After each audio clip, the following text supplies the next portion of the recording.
Radhe Radhe everyone, happy Diwali to all of you friends. आज की video में हम देखेंगे कि दिवाली पर जब लक्ष्मी पूजन करते हैं तो अगले दिन उसकी चौकी कैसे उठाते हैं। तो देखिए, सबसे पहले तो जिस टाइम पर हम दिवाली पे शाम को लक्ष्मी पूजन करते हैं, पूजा के बाद ही जो भी भोग प्रसाद हमने चढ़ाया है वो हम घर के सभी सदस्यों में प्रसाद के रूप में बांट देते हैं। इसके साथ ही एक लाल रंग की हम थैली या कपड़ा ले लेते हैं और जो भी लक्ष्मी जी की प्रिय चीजें होती है ना, जैसे कमल, गट्टा, गोमती चक्र और कोड़ी वगैरह आपने चढ़ाई है, उनको इस थैली में डालकर हम पोटली बना लेते हैं, लक्ष्मी पोटली जिसको कहते हैं। तो लक्ष्मी पूजन के बाद ही ये सारा सामान इस थैली में डाल के और लक्ष्मी जी को एक बार दिखा के, धूप दीप दिखा के, इसको हम अपने लॉकर में रख देते हैं। तो अगर आपने ये चीजें चढ़ाई हैं तो ये सारी चीज़ें जो भी इसमें हम जो सिक्का है वो डाल देते हैं, पैसे डाल देते हैं। ये मैंने पूरा विस्तृत आपको बताया हुआ है कि कैसे सामान रखना है।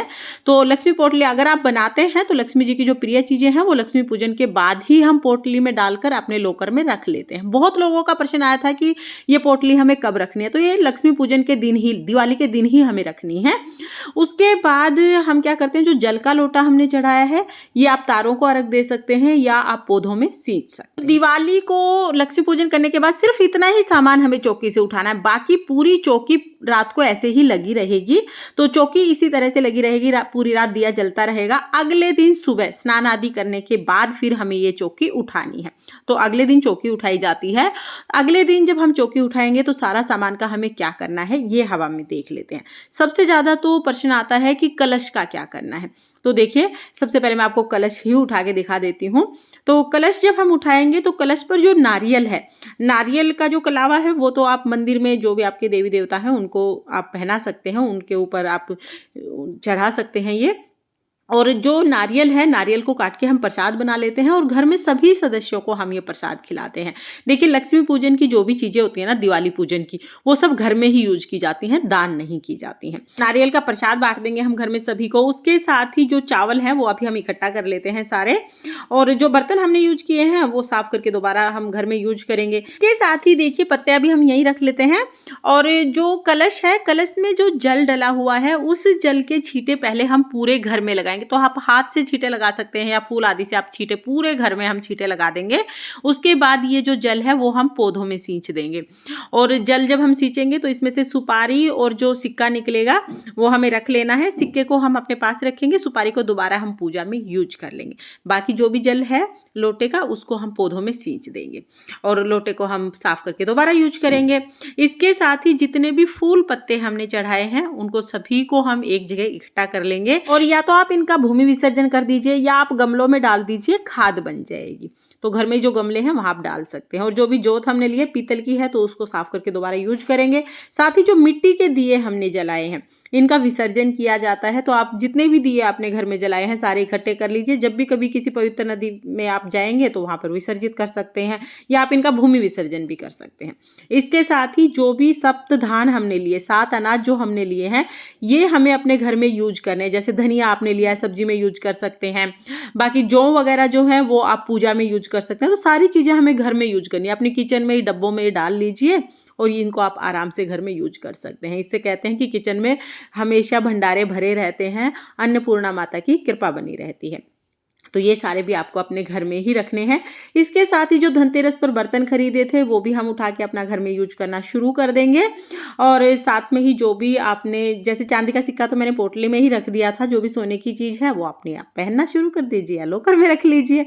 इसके साथ ही जो भोग प्रसाद पान के पत्ते पर हमने चढ़ाया था उसको अगले दिन उठाना है, इसको प्रसाद स्वरूप हम ग्रहण कर लेंगे। और जो भी फूल पत्ते हमने चढ़ाए वो तो मैंने आपको बता ही दिया है कि या तो आप इनका भूमि विसर्जन कर दीजिए या तो फिर आप इनको गमले वगैरह में वैसे डाल दीजिए, इसका तो खाद ही बन जाता है।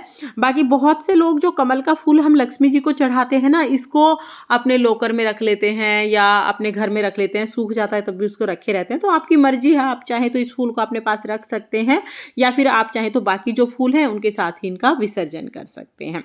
और अगर आपके यहाँ पर कोई नदी वगैरह है, पवित्र नदी है, तो वहां पर भी जाकर आप विसर्जन करके आ सकते हैं। और विष्णु भगवान को स्थापित करने के लिए जो सुपारी हमने ली थी उस पर जल के छींटे लगाएंगे। उसके बाद इस सुपारी को हम दोबारा पूजा में यूज कर लेंगे। जितनी भी मूर्तियां हैं सब पर हम जल के छींटे लगा देंगे।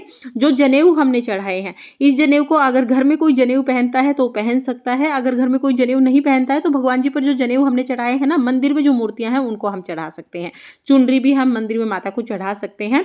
और जो भी हमने लक्ष्मी गणेश जी की मूर्तियां ली हैं, देखिए अगर आपने तांबे, पीतल या चांदी की मूर्तियां ली हैं तो आप इनको जल के छींटे लगाकर अपने मंदिर में स्थापित कर लीजिएगा।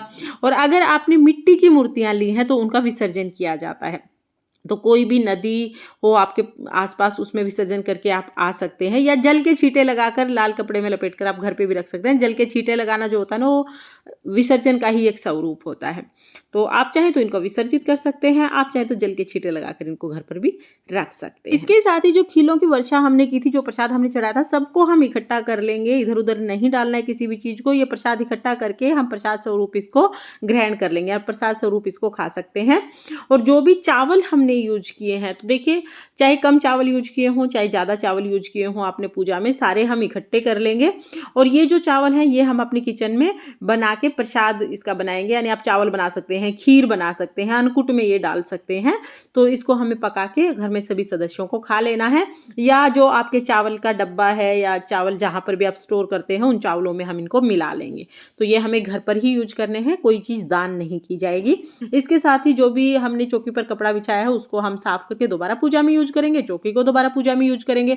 और जो ये पोस्टर है ना, ये 1 साल तक हमारे घर में ही रहेगा। आप चाहे तो मंदिर में पोस्टर लगा सकते हैं या अपने पास वैसे रख सकते हैं, 1 साल तक हम इसे रखते हैं। तो देखिए इस तरह से बहुत आसानी से, बहुत सरल तरीके से हमें दिवाली पूजा की चौकी उठानी है, सभी चीजें घर में यूज करनी है। और जब भी आप कोई पूजा करें कोशिश करें कि ज्यादा से ज्यादा चीजें यूज की जाए।